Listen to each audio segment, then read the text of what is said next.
ಬಂಡೀಪುರ ರಾಷ್ಟ್ರೀಯ ಉದ್ಯಾನವನ. ಇದು ಇತ್ತೀಚೆಗೆ ಈ ಅರಣ್ಯದ ಹೆಸರು ವ್ಯಾಪಕವಾಗಿ ಕೇಳಿಬರುತ್ತಿದೆ. ಕರ್ನಾಟಕದ ಚಾಮರಾಜನಗರ ಜಿಲ್ಲೆಯಲ್ಲಿ ಇರುವ ಈ ರಾಷ್ಟ್ರೀಯ ಉದ್ಯಾನವನ ತಮಿಳುನಾಡಿನ ಮದುಮಲೈ ರಾಷ್ಟ್ರೀಯ ಉದ್ಯಾನವನ ಮತ್ತು ಕೇರಳದ ವಾಯ್ನಾಡ್ ವನ್ಯಜೀವಿ ಅಭಯಾರಣ್ಯ ಹೊಂದಿಕೊಂಡಿದೆ. ಪ್ರಾಜೆಕ್ಟ್ ಟೈಗರ್ ಕ್ರಿಯೆಗೆ ಈ ಅಭಯಾರಣ್ಯ ಸಂಬಂಧವನ್ನು ಹೊಂದಿದೆ. ಹುಲಿ, ಆನೆ, ಚಿರತೆ ಇತ್ಯಾದಿ ಪ್ರಾಣಿಗಳು ಇಲ್ಲಿ ವಾಸಿಸುತ್ತವೆ. ಬಂಡೀಪುರ ರಾಷ್ಟ್ರೀಯ ಉದ್ಯಾನವು 1974ರಲ್ಲಿ ಪ್ರಾಜೆಕ್ಟ್ ಟೈಗರ್ ಅಡಿಯಲ್ಲಿ ಹುಲಿ ಮೀಸಲು ಪ್ರದೇಶವಾಗಿ ಸ್ಥಾಪಿಸಲ್ಪಟ್ಟಿದೆ. ಇದು ಒಮ್ಮೆ ಮೈಸೂರು ಸಾಮ್ರಾಜ್ಯದ ಮಹಾರಾಜರಿಗೆ ಖಾಸಗಿ ಬೇಟೆಯಾಡಲು ಮೀಸಲಾಗಿತ್ತು, ಆದರೆ ಈಗ ಹುಲಿ ಸಂರಕ್ಷಣಾ ಪ್ರದೇಶವಾಗಿ ಮಾರ್ಪಾಡು ಮಾಡಲಾಗಿದೆ. ಬಂಡೀಪುರ ಉದ್ಯಾನವು 874 ಚದರ ಕಿಲೋಮೀಟರ್ ಪ್ರದೇಶವನ್ನು ಒಳಗೊಂಡಿದೆ. ಇದು ಭಾರತದ ಅಳಿವಿನಂಚಿನಲ್ಲಿರುವ ವನ್ಯಜೀವಿಗಳ ಹಲವಾರು ಜಾತಿಯ ಪ್ರಾಣಿ ಪಕ್ಷಿಗಳಿಗೆ ಆಶ್ರಯಧಾಮವಾಗಿದೆ. ಇನ್ನು ಇದರ ಪಕ್ಕದಲ್ಲೇ ನಾಗರಹೊಳೆ ರಾಷ್ಟ್ರೀಯ ಉದ್ಯಾನ, ಮುದುಮಲೈ ರಾಷ್ಟ್ರೀಯ ಉದ್ಯಾನವನ ಮತ್ತು ವಾಯ್ನಾಡ್ ವನ್ಯಜೀವಿ ಅಭಯಾರಣ್ಯ ಜೊತೆಗೆ ನೀಲಗಿರಿ ರಿಸರ್ವ್ ಏರಿಯಾವನ್ನು ಒಳಗೊಂಡಿದೆ. ಒಟ್ಟು 183 ಕಿಲೋಮೀಟರ್ ಈ ಅರಣ್ಯ ಒಳಗೊಂಡಿದೆ. ದಕ್ಷಿಣ ಭಾರತದ ಅತಿ ದೊಡ್ಡ ಸಂರಕ್ಷಿತ ಪ್ರದೇಶವಾಗಿ ಮತ್ತು ದಕ್ಷಿಣ ಏಷ್ಯಾದ ಕಾಡು ಆನೆಗಳ ದೊಡ್ಡ ವಾಸಸ್ಥಾನವಾಗಿದೆ. ಬಂಡೀಪುರವು ಮೈಸೂರು ನಗರದಿಂದ 80 ಕಿಲೋಮೀಟರ್ ದೂರದಲ್ಲಿದ್ದು ಊಟಿಯ ಪ್ರಮುಖ ಪ್ರವಾಸಿ ತಾಣವಾಗಿದೆ. ಇದರ ಪರಿಣಾಮವಾಗಿ ಬಂಡೀಪುರವು ಬಹಳಷ್ಟು ಪ್ರವಾಸಿ ಸಂಚಾರವನ್ನು ಹೊಂದಿದೆ. ಪ್ರತಿ ವರ್ಷ ವರದಿಯಂತೆ ವೇಗದ ವಾಹನಗಳಿಂದ ಅನೇಕ ವನ್ಯಜೀವಿಗಳ ಸಾವು ಸಂಭವಿಸುತ್ತದೆ.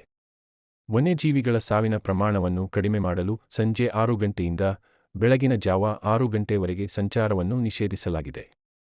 ಮೈಸೂರು ಸಾಮ್ರಾಜ್ಯದ ಮಹಾರಾಜ 1931ರಲ್ಲಿ 90 ಕಿಲೋಮೀಟರ್ ಉದ್ದದ ಅಭಯಾರಣ್ಯವನ್ನು ನಿರ್ಮಿಸಿ ಅದನ್ನು ವೇಣುಗೋಪಾಲ ವನ್ಯಜೀವಿ ಉದ್ಯಾನ ಎಂದು ಹೆಸರಿಸಿದರು. ತದನಂತರ ಬಂಡೀಪುರ 1973ರಲ್ಲಿ ಪ್ರಾಜೆಕ್ಟ್ ಟೈಗರ್ ಅಡಿಯಲ್ಲಿ ಸ್ಥಾಪಿಸಲ್ಪಟ್ಟಿತು. ಸುಮಾರು 800 ಕಿಲೋಮೀಟರ್ ವೇಣುಗೋಪಾಲ ವನ್ಯಜೀವಿ ಉದ್ಯಾನಕ್ಕೆ ಸೇರಿತು.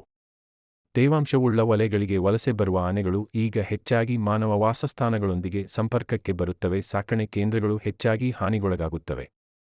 ಕಬ್ಬು ಬೆಳೆಗಳು ಆನೆಗಳಿಗೆ ವಿಶೇಷವಾಗಿ ಆಕರ್ಷಕವಾಗಿವೆ.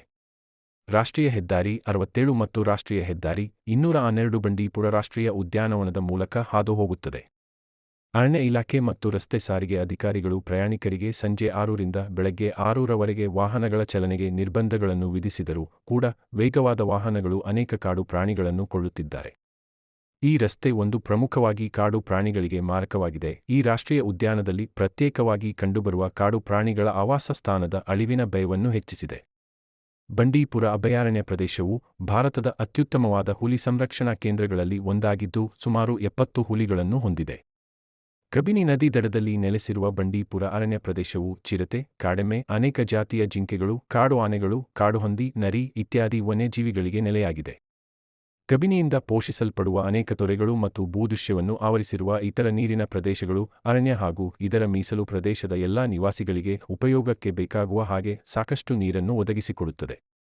ಬಂಡೀಪುರದ ಕಾಡುಗಳಲ್ಲಿ ರಾಬಿನ್ಗಳು, ಕಾಡು ಕೋಳಿಗಳು, ಪಾಟ್ರಿಡ್ಜ್ಗಳು ಮತ್ತು ನವಿಲುಗಳು, ಬಟಾಣಿಗಳು, ಪಾರಿವಾಳಗಳು ಮುಂತಾದ ಅನೇಕ ರೀತಿಯ ಅಪರೂಪದ ಪಕ್ಷಿಗಳನ್ನು ನೀವು ಕಾಣಬಹುದು. ಬಂಡೀಪುರ ಅರಣ್ಯ ಶ್ರೀಗಂಧದ ಮರಗಳನ್ನು ಹೊಂದಿರುವುದಕ್ಕೆ ತುಂಬಾ ಪ್ರಸಿದ್ಧವಾಗಿದೆ. ರೋಸ್ವುಡ್ ಮತ್ತು ತೇಗದ ಮರಗಳು ಹಾಗೂ ಇನ್ನಿತರ ಮರಗಳ ಜೊತೆಗೆ ವಿವಿಧ ವನ್ಯಜೀವಿಗಳಿಗೆ ನೈಸರ್ಗಿಕ ಆವಾಸಸ್ಥಾನವನ್ನು ಒದಗಿಸುತ್ತವೆ ಹಾಗೂ ವಿವಿಧ ಸಸ್ಯವರ್ಗಗಳು ಈ ಪ್ರಭೇದಗಳಿಗೆ ನೈಸರ್ಗಿಕ ಹೊದಿಕೆಯನ್ನು ಒದಗಿಸುತ್ತವೆ. ಬಂಡೀಪುರದಲ್ಲಿ ಅನೇಕ ಬಗೆಯ ಹಲ್ಲಿಗಳು ಮತ್ತು ಉಸರವಳ್ಳಿಗಳಲ್ಲದೆ ಉಷ್ಣವಲಯದ ಕಾಳಿಂಗ ಸರ್ಪಗಳು, ವೈಪರ್ಗಳು, ಅಡ್ಡರ್ಗಳು ಮತ್ತು ಇಲಿ ಹಾವುಗಳಂತಹ ಅನೇಕ ಸರೀಸೃಪಗಳಿಗೆ ನೆಲೆಯಾಗಿದೆ. ಗೋಪಾಲಸ್ವಾಮಿ ಬೆಟ್ಟ ದೇವಾಲಯ ಮತ್ತು ಕಬಿನಿ ಅಣೆಕಟ್ಟಿನಂತಹ ಹಲವಾರು ಭೇಟಿ ನೀಡುವ ಸ್ಥಳಗಳನ್ನು ಬಂಡೀಪುರ ಅರಣ್ಯಕ್ಕೆ ಸಮೀಪದಲ್ಲಿ ಕಾಣಬಹುದಾಗಿದೆ. ಇತ್ತೀಚೆಗೆ ಬಂಡೀಪುರ ಉಳಿಸಿ ಎಂಬ ಕೂಗು ಇದೀಗ ಮತ್ತೆ ಕೇಳಿ ಬಂದಿದೆ. ಸೇವ್ ಬಂಡೀಪುರ ಸಾಮಾಜಿಕ ಜಾಲತಾಣಗಳಲ್ಲಿ ಸಖತ್ ಟ್ರೆಂಡ್ ಆಗುತ್ತಿದೆ. ಅಷ್ಟಕ್ಕೂ ಪರಿಸರ ಹಾಗೂ ವನ್ಯಜೀವಿ ಪ್ರೇಮಿಗಳ ಆತಂಕಕ್ಕೆ ಕಾರಣವಾದರೂ ಏನು? ರಾಜ್ಯದಲ್ಲೇ ಅತಿ ಹೆಚ್ಚು ಹುಲಿಗಳು, ಆನೆಗಳು, ಚಿರತೆಗಳು ಸೇರಿದಂತೆ ಅಸಂಖ್ಯಾತ ಪ್ರಾಣಿ ಪಕ್ಷಿಗಳ ಆವಾಸಸ್ಥಾನ ಬಂಡೀಪುರ. ಈ ಬಂಡೀಪುರ ಅರಣ್ಯ ಮಾರ್ಗವಾಗಿ ಕೇರಳ ಹಾಗೂ ತಮಿಳುನಾಡು ರಾಜ್ಯಗಳಿಗೆ 2 ರಾಷ್ಟ್ರೀಯ ಹೆದ್ದಾರಿಗಳಿವೆ. ಆದರೆ ಈಗ ಹೆದ್ದಾರಿ ಬಿಟ್ಟು ಬಂಡೀಪುರ ಹುಲಿ ಸಂರಕ್ಷಿತ ಪ್ರದೇಶದ ಮಾರ್ಗವಾಗಿ ನೀಲಂಬೂರು ಮತ್ತು ನಂಜನಗೂಡು ರೈಲು ಯೋಜನೆಗೆ ಕೇರಳ ಸರ್ಕಾರ ವೈಮಾನಿಕ ಸಮೀಕ್ಷೆ ಪೂರ್ಣಗೊಳಿಸಿದೆ ಎಂಬ ವರದಿಗಳು ಹರಿದಾಡುತ್ತಿವೆ. ಇದರ ಬೆನ್ನಲ್ಲೇ ಬಂಡೀಪುರ ಉಳಿಸಿ ಎಂಬ ಅಭಿಯಾನ ಸಾಮಾಜಿಕ ಜಾಲತಾಣಗಳಲ್ಲಿ ಮತ್ತೆ ಆರಂಭವಾಗಿದೆ. ಯಾವುದೇ ಕಾರಣಕ್ಕೂ ರೈಲು ಮಾರ್ಗಕ್ಕೆ ಅವಕಾಶ ಕೊಡಬಾರದು ಎಂದು ಆಗ್ರಹಿಸಿ ಪರಿಸರವಾದಿಗಳು, ವನ್ಯಜೀವಿ ಪ್ರೇಮಿಗಳು, ಸಾಮಾಜಿಕ ಕಾರ್ಯಕರ್ತರು ಪೋಸ್ಟ್ ಮಾಡತೊಡಗಿದ್ದಾರೆ. ಇದು ಬಂಡೀಪುರ ಅರಣ್ಯ ಬಗ್ಗೆ ಒಂದು ಕಿರುನೋಟ. ಧನ್ಯವಾದಗಳು. ದಯವಿಟ್ಟು ಯಾರೆಲ್ಲ ಹೊಸದಾಗಿ ನಮ್ಮ ಚಾನೆಲ್ ವೀಕ್ಷಿಸುತ್ತಿದ್ದಿರೋ ದಯವಿಟ್ಟು ಸಬ್ಸ್ಕ್ರೈಬ್ ಮಾಡಿ, ಶೇರ್ ಮಾಡಿ, ಹಾಗೇನೇ ಒಂದು ಲೈಕ್ ಮಾಡಿ. ನಮಸ್ಕಾರ.